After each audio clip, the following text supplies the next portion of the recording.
Welcome to our channel. Today we how to download Shopify customer data with GDPR export step by step clearly. To download Shopify customer data with GDPR export, begin by logging into your Shopify admin account.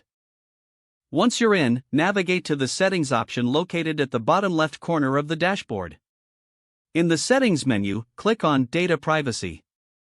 Look for the GDPR requests section on the data privacy page. Click on the Export Customer Data button to initiate the process. You'll be prompted to enter the email address of the customer whose data you wish to export. Fill in the email address accurately to ensure the correct data is retrieved. After entering the email address, click on the Send Request button. A confirmation message will appear, indicating that the request has been sent. The customer will receive an email containing a link to download their personal data. It may take a few minutes for the email to arrive, depending on the amount of data. Once the email is received, the customer can follow the link to access their data securely. Encourage the customer to check their spam or junk folder if the email does not appear in their inbox. Remind them that the download link is time-sensitive and should be used promptly. Once downloaded, the file will contain all relevant customer data in compliance with GDPR regulations.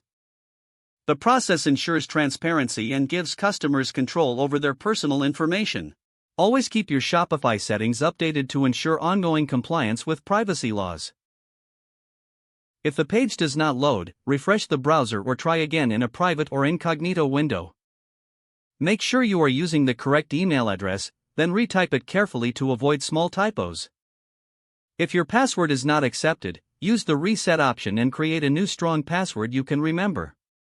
Check your spam folder for verification or security emails, then complete any requested confirmation steps. Enable two-factor authentication if available to improve account security and reduce unauthorized access risk. After signing in, review your profile details so your contact information and settings are accurate and current. If you see an error message, note it down and try again after restarting your device and internet connection. Log out when you finish, especially on shared devices, to keep your account and payment information secure. If the page does not load, refresh the browser or try again in a private or incognito window. Make sure you are using the correct email address, then retype it carefully to avoid small typos. If your password is not accepted, use the reset option and create a new strong password you can remember. Check your spam folder for verification or security emails, then complete any requested confirmation steps. Don't forget to like this video and subscribe to our channel for more step-by-step tech guides.